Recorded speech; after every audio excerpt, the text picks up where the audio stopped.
So it's just a super interesting read and very, very rare.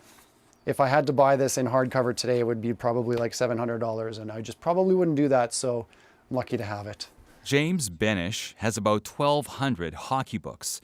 These books are filled with stories of some of the greatest names in the game's history.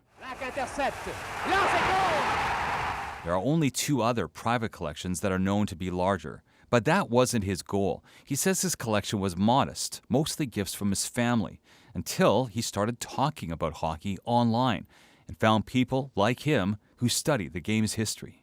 And found something called the All-Time Draft, which is kind of like a competitive research project slash hockey fantasy slash history game where you all draft teams of the greatest players of all time, and you're constantly trying to outdo your competitors by finding better players, proving that they're better using passages from books and newspapers and whatever, and then you battle it out with them in a playoff format that's voted on. It's called The Lives of Conn Smythe. It's not the first one written about him. That was around 2008. He remembers doing a lot of research, looking at books and scouring newspapers.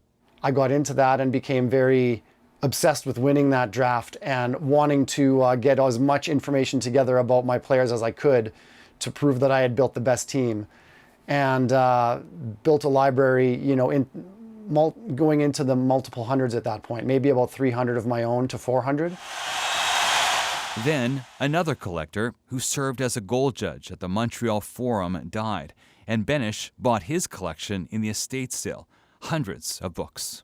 Next, he managed to get every issue of the Hockey News, many of them from another Regina man who was in his 80s. I didn't think that it was just going to come from somebody local, somebody so close I could just walk to their place.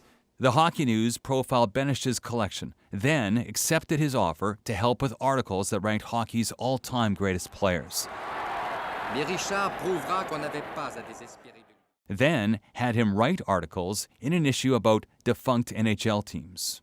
And they referred to me as a historian in that issue, and I think that's probably when it became official and when I became known as one, you could say. Benesh says he's only read about 25% of his collection so far, but he doesn't collect just to collect. What really drives me is I want to read these books, I want to learn things, and then I want to share those things with other people. I read more every night, so I do plan to get to the end of this during my lifetime.